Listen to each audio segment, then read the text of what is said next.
I was a sprinter. Like, high school, sprinter. Basketball player, sprinter. Like, distance running, never heard of her. I never thought that I would be there, but it was just so rewarding, so I'm glad I did it for sure.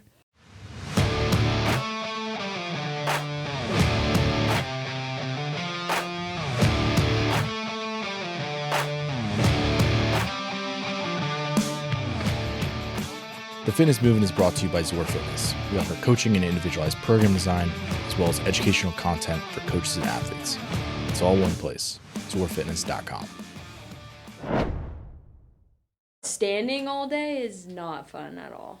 That's why I'm a sneakerhead. That's my, like, excuse for sneakers. That's why you got to get a pair of $300 running shoes. Yeah.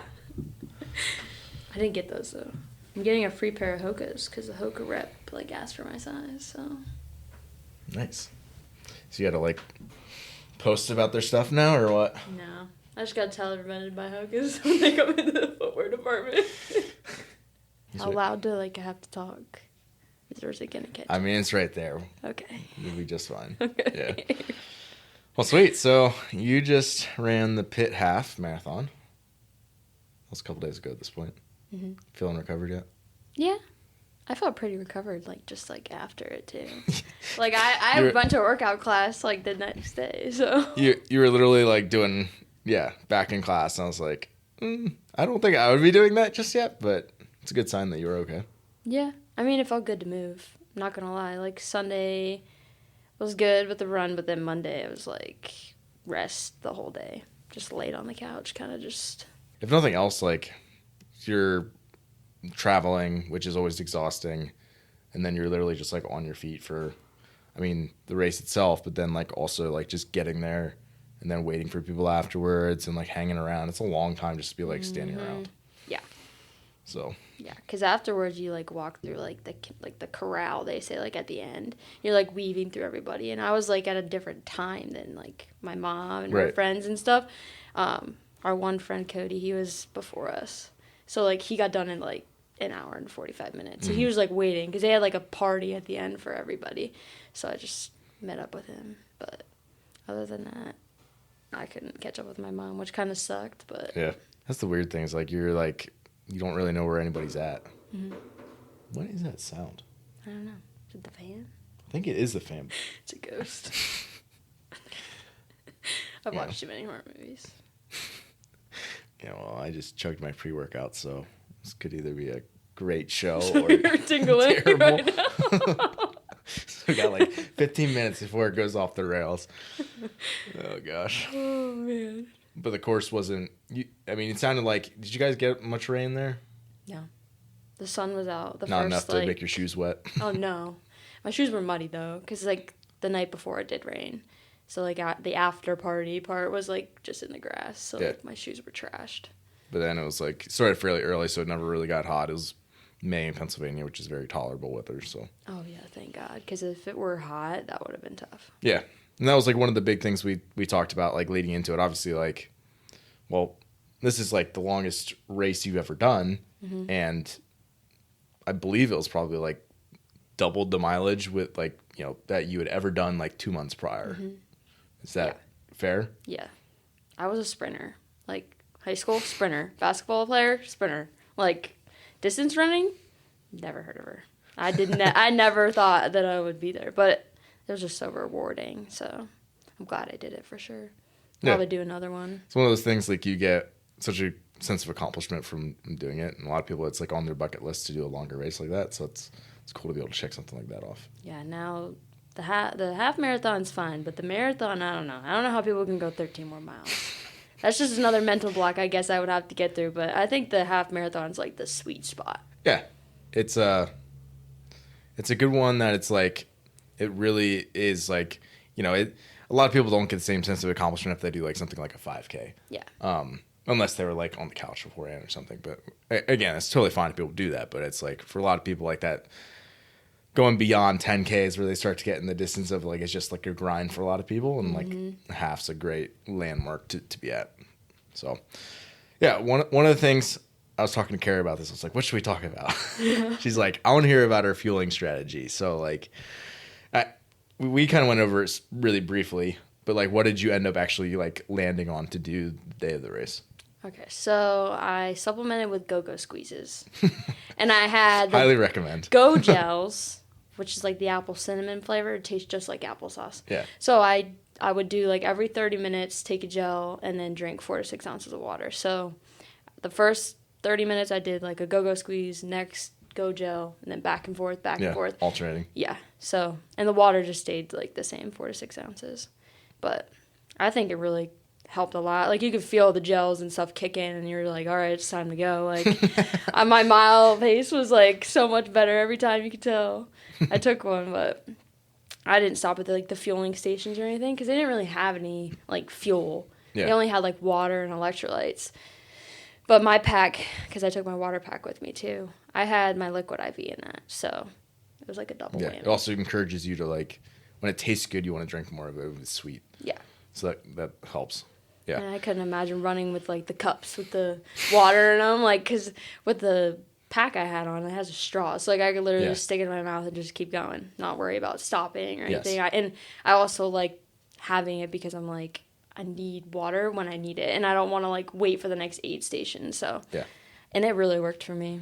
I could feel it every time I took those gels, and like it's tough with gels though because sometimes like it can mess up with your stomach. And we talked about that. Like yeah, you wanted to alternate back and forth between like applesauce and like an actual gel that's going to be a lot way more dense in calories. Like obviously that could be beneficial, but then also there's more like opportunity for like distress if you just take in more calories if you're not used to it. So it's like you weren't quite sure. It's like, a half marathon, I mean, yes, it's a long race, but it's not like so long that you're going to be like really running into like, you shouldn't run into like crazy fueling issues, especially if it's cooler. So yeah, I think Dante, who's another client who did it, and he had reported very similar things to you. Like he enjoyed the course. It was like he was on his paces, like things were feeling light and good. And it's like, I think, that was part of what helps it is like if you get the fueling right, it really, really makes you feel like you were good. Because you had a long training run.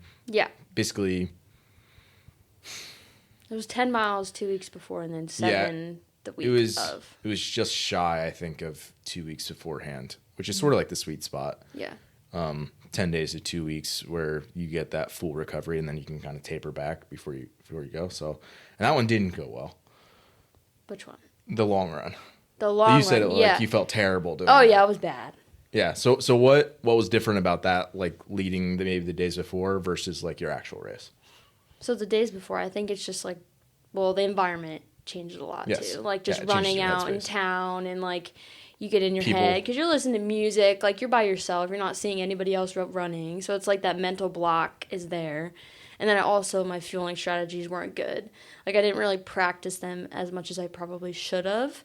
Because like we talked about, like the whole like your body's not in rest and digest. So it's like trying like granola balls or like just like solid food that like my body's trying to digest is probably not the best option. And I figured that out the hard way.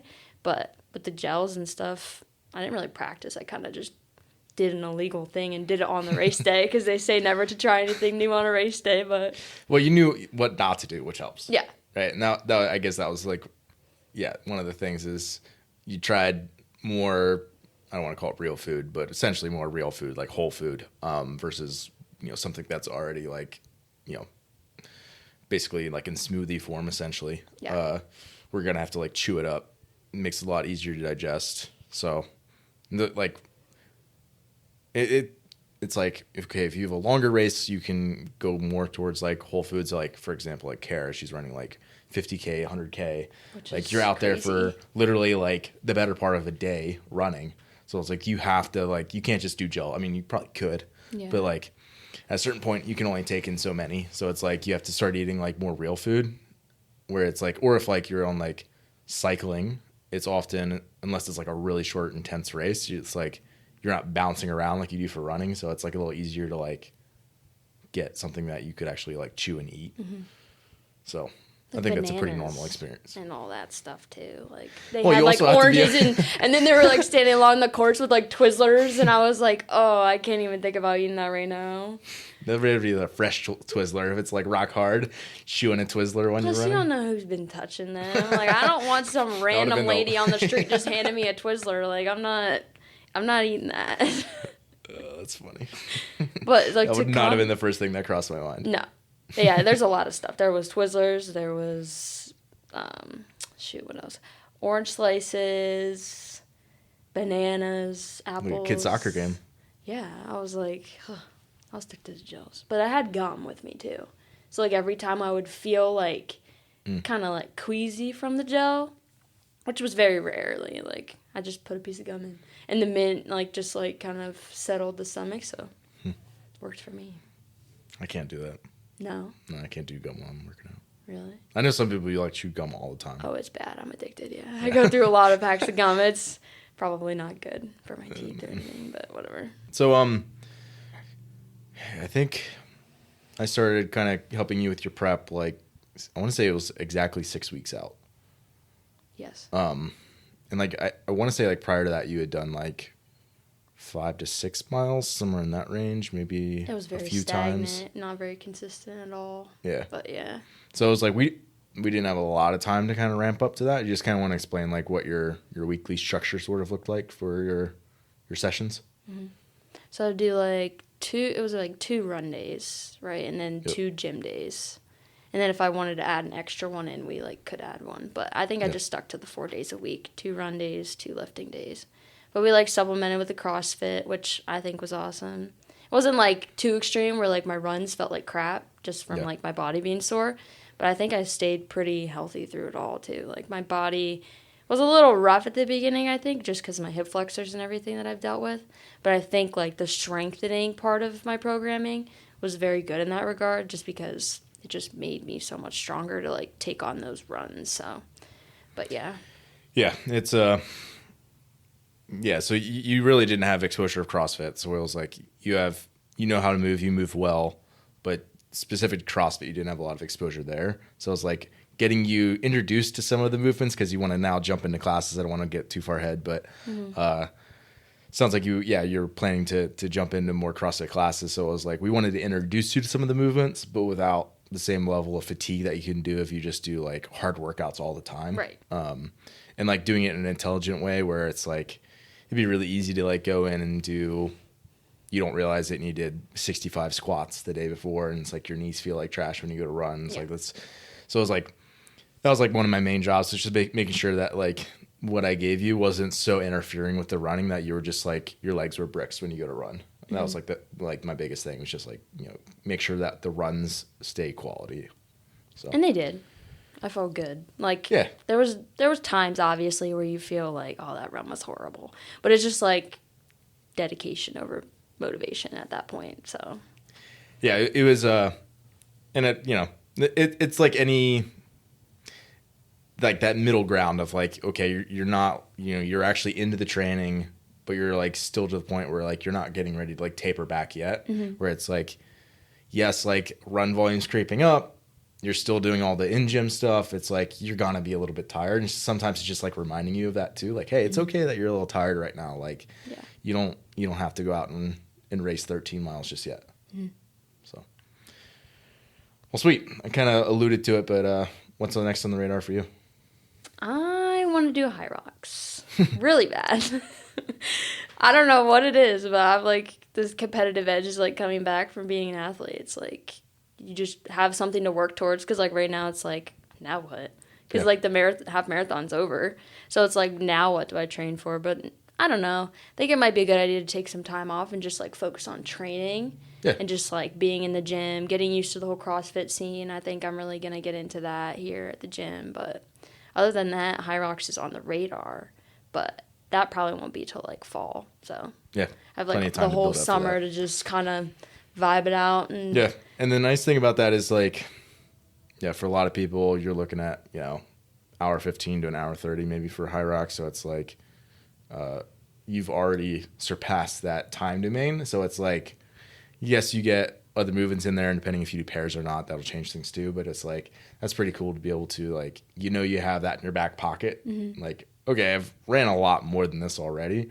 So it's like a reduction in volume to get to there. It's just a matter of now you get to like train other aspects of movement, which is always kind of fun.